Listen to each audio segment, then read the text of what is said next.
Surah, number 60, of Quran Majeed. The women tested.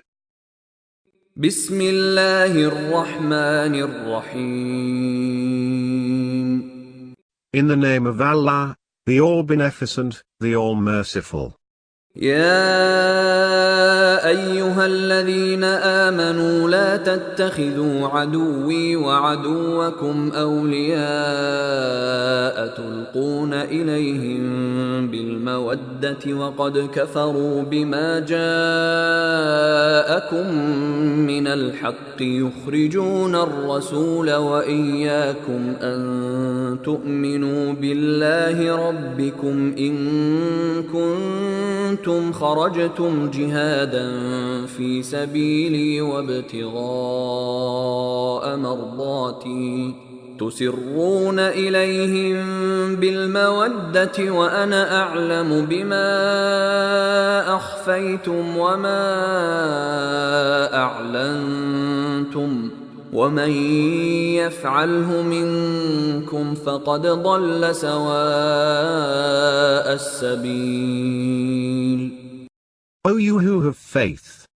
Do not take my enemy and your enemy for friends, secretly, offering them affection, if you have set out for jihad in my way and to seek my pleasure, for they have certainly denied whatever has come to you of the truth, expelling the apostle and you, because you have faith in Allah, your Lord.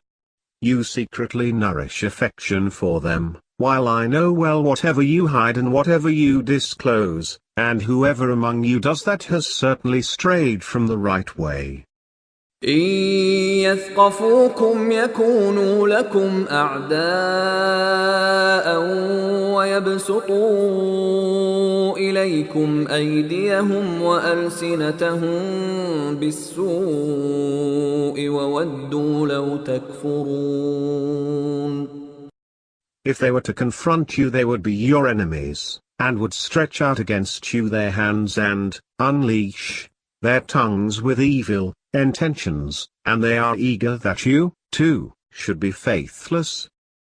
لن تنفعكم أرحامكم ولا أولادكم يوم القيامة يفصل بينكم والله بما تعملون بصير. Your relatives and children will not avail you on the day of resurrection. He will separate you from one another, and Allah watches what you do. قد كانت لكم أسوة حسنة في إبراهيم والذين معه إذ قالوا لقومهم إنا براء منكم ومما تعبدون من دون الله كفرنا بكم وبدا بيننا وبينكم العداوة والبغضاء أبدا حتى تؤمنوا بالله وحده إلا قول إبراهيم لأبيه لأستغفرن لك وما أملك لك من الله من شيء ربنا عليك توكلنا وإليك أنبنا وإليك المصير. There is certainly a good exemplar for you in Abraham and those who were with him, when they said to their own people, indeed we repudiate you and whatever you worship besides Allah. We disown you, and enmity and hate have appeared between you and us forever, unless you come to have faith in Allah alone, apart from Abraham's saying to his father, I will surely plead forgiveness for you, though I cannot avail you anything against Allah, our Lord. In you do we put our trust, and to you do we turn penitently, and toward you is the destination. ربنا لا تجعلنا فتنة للذين كفروا واغفر لنا ربنا إنك أنت العزيز الحكيم. Our Lord, do not make us a test for the faithless, and forgive us, our Lord. Indeed you are the Almighty, the All-Wise. لقد كان لكم فيهم أسوة حسنة لمن كان يرجو الله واليوم الآخر ومن يتول فإن الله هو الغني الحميد. There is certainly a good exemplar for you in them, for those who look forward to Allah and the last day, and anyone who refuses to comply, should know that, indeed Allah is the all-sufficient, the all-laudable. عسى الله أن يجعل بينكم وبين الذين عاديتم منهم مودة والله قدير والله غفور رحيم. It may be that Allah will bring about affection between you and those with whom you are at enmity, and Allah is all-powerful, and Allah is all-forgiving, all-merciful. لا ينهاكم الله عن الذين لم يقاتلوكم في الدين ولم يخرجوكم من دياركم أن تبروهم وتقسطوا إليهم إن الله يحب المقسطين. Allah does not forbid you from dealing with kindness and justice with those polytheists who did not make war against you on account of religion and did not expel you from your homes. Indeed Allah loves the just.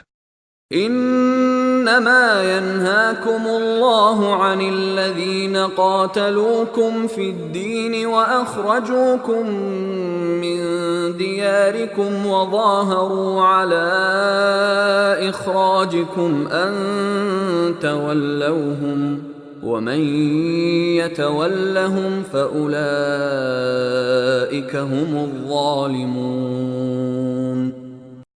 Allah forbids you only in regard to those who made war against you on account of religion and expelled you from your homes and supported the polytheists of Makkah in your expulsion, that you make friends with them, and whoever makes friends with them, it is they who are the wrongdoers. يا أيها الذين آمنوا إذا جاءكم المؤمنات مهاجرات فامتحنوهن الله أعلم بإيمانهن فإن علمتموهن مؤمنات فلا ترجعوهن إلى الكفار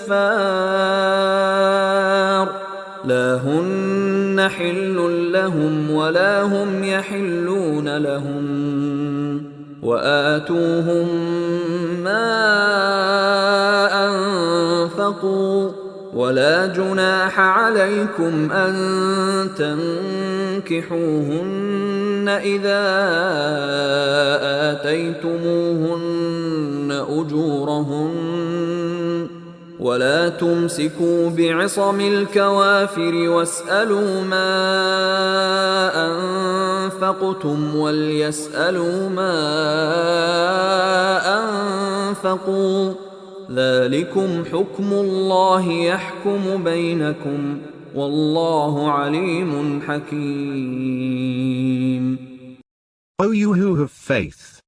When faithful women come to you as immigrants, test them. Allah knows best the state of their faith.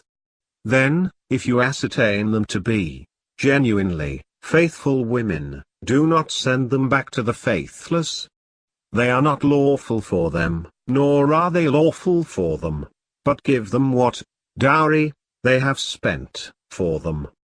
There is no sin upon you in marrying them when you have given them their dowries. Do not hold on to conjugal ties with faithless women. Demand from the infidels what you have spent as dowries, and let the faithless demand from you what they have spent as dowries. That is Allah's judgment. He judges between you, and Allah is all-knowing, all-wise. وَإِن فَاتَكُمْ شَيْءٌ مِّنْ أَزْوَاجِكُمْ إِلَى الْكُفَّارِ فَعَاقَبْتُمْ فَآتُوا الَّذِينَ ذَهَبَتْ أَزْوَاجُهُم مِّثْلَ مَا أَنفَقُوا وَاتَّقُوا اللَّهَ الَّذِي أَنتُم بِهِ مُؤْمِنُونَ.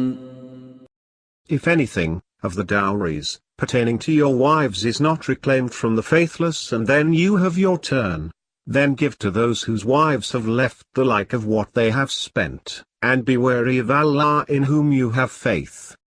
يا أيها النبي إذا جاءك المؤمنات يبايعنك على ألا يشركن بالله شيئا ولا يسرقن ولا يزنين ولا يقتلن أولادهن ولا يأتين ببهتان يفترينه بين أيديهن وأرجلهن ولا يعصينك في معروف فبايعهن واستغفر لهن الله إن الله غفور رحيم. O Prophet, if faithful women come to you, to take the oath of allegiance to you, pledging that they shall not ascribe any partners to Allah, that they shall not steal, nor commit adultery, nor kill their children, nor utter any slander that they may have intentionally fabricated, nor disobey you in what is right, then accept their allegiance, and plead for them to Allah for forgiveness. Indeed, Allah is all forgiving, all merciful. يا أيها الذين آمنوا لا تتولوا قوما غضب الله عليهم قد يئسوا من الآخرة كما يئس الكفار من أصحاب القبور. O you who have faith, do not befriend a people at whom Allah is wrathful. They have despaired of the hereafter, just as the faithless have despaired of the occupants of the graves.